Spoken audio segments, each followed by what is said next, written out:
குழந்தைகளே வணக்கம். எப்படி இருக்கீங்க? நல்லா இருக்கீங்களா?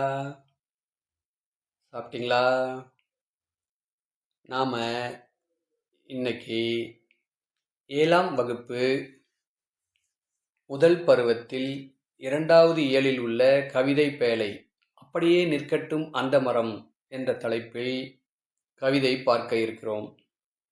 இந்த கவிதை எழுதுனது யார் பாருங்க? ராஜமார்த்தாண்டன்.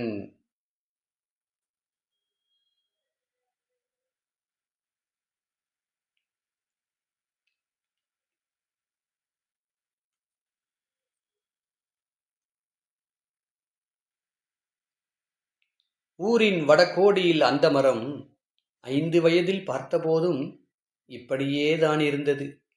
50ஐ தாண்டி இன்றும் அப்படியேதான். தாத்தாவின் தாத்தா காலத்தில் நட்டு வளர்த்த மரமாம், அப்பா சொல்ல கேட்டிருக்கிறேன். பச்சை காய்கள் நிறம் மாறி செங்காய் தோற்றம் கொண்டதுமே சிறுவர் மனங்களில் பரவசம் பொங்கும்.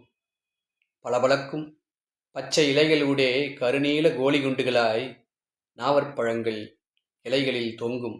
பார்க்கும்போதே நாவில் நீர் ஊறும். காக்கை, குருவி, மைனா, கிளிகள் இன்னும் பெயரறியா பறவைகளுடன் அணில்களும் காற்றும் உதிர்த்திடும் சுட்ட பழங்கள் பொறுக்க சிறுவர் கூட்டம் அலைமோதும். வயது வந்த அக்காக்களுக்காய் கையில் பெட்டியுடன் ஓடி ஓடி பழம் பொறுக்கும் தங்கச்சிகள்.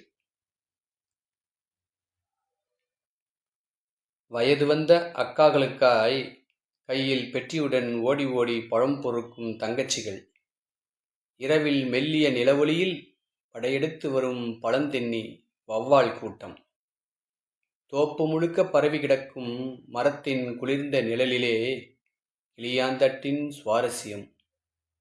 புளிய மிளருடன் அப்பா வரும் வரை.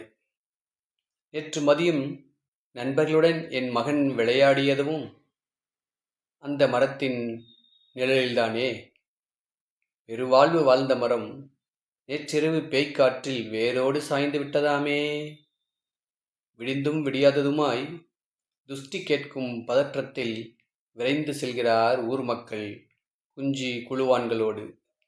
எனக்கு போக மனம் இல்லை என்றும் என் மனவெளியில் அப்படியே நிற்கட்டும் அந்த மரம் குண்டுகளின் நடுவே மாமலை போல. ராஜமார்த்தாண்டன்.